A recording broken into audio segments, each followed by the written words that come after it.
नमस्कार दोस्तों, कैसे हैं आप सब। आपका स्वागत है मेडिकेम फार्मा में।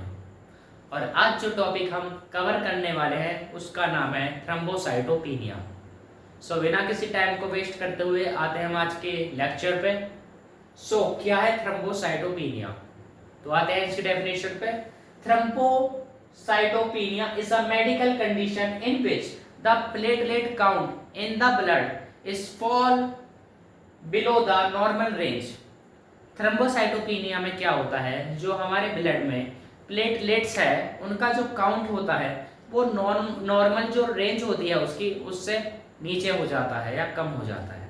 तो क्या है प्लेटलेट्स का नॉर्मल रेंज? इन अडल्ट और इन हेल्दी पर्सन जो प्लेटलेट काउंट होनी चाहिए वो 1,50,000 से लेकर 4,50,000 प्लेटलेट्स तक होनी चाहिए हमारे बॉडी में। अगर इससे नीचे जाती है तो हमारे बॉडी को नई नई परेशानियों का सामना करना पड़ता है।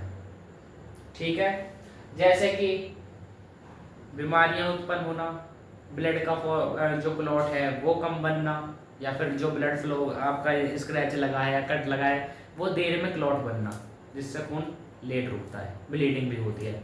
ओके, प्लेटलेट्स जिसको हम थ्रम्बोसाइटोसिस बोलते हैं वो क्या है? Platelet are small blood cell that help in the blood clotting.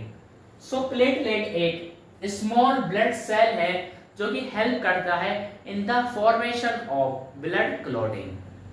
ठीक है, जैसा मैंने आपको बताया, एक नॉर्मल हेल्दी पर्सन में जो प्लेटलेट्स काउंट होना चाहिए वो 1,50,000 से लेकर 4,50,000 तक होना चाहिए।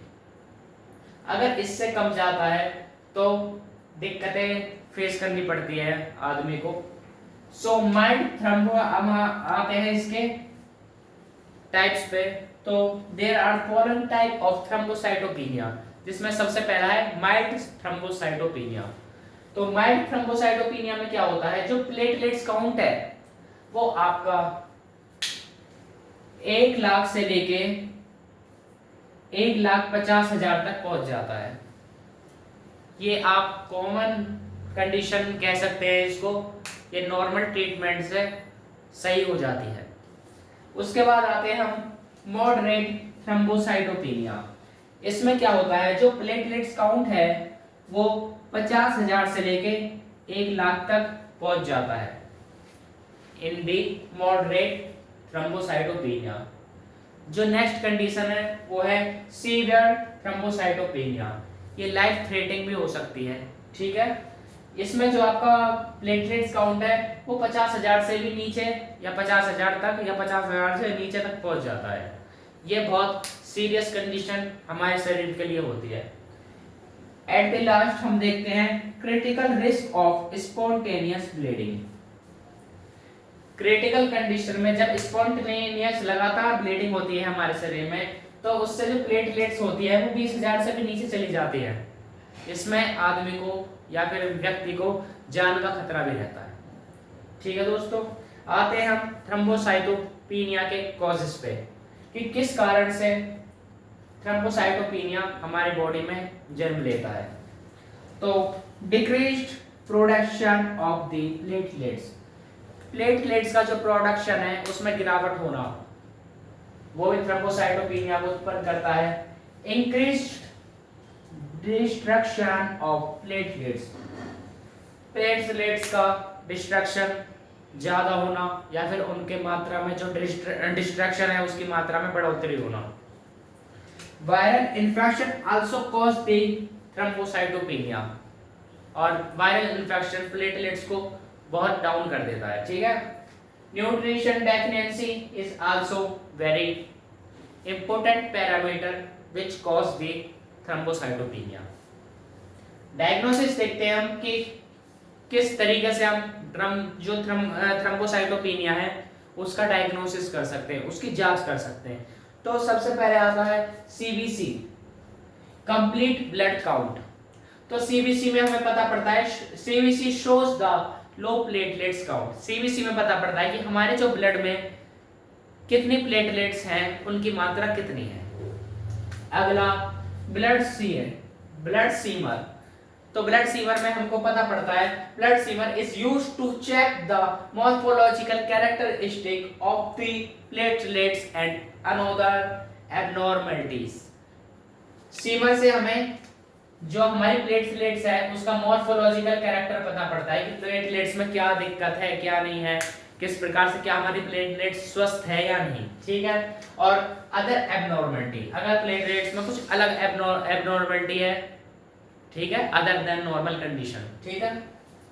बोन मैरो एग्जामिनेशन, जिससे हमें एक प्रोडक्ट डिफेक्ट इज सब्सेक्ट, ठीक है।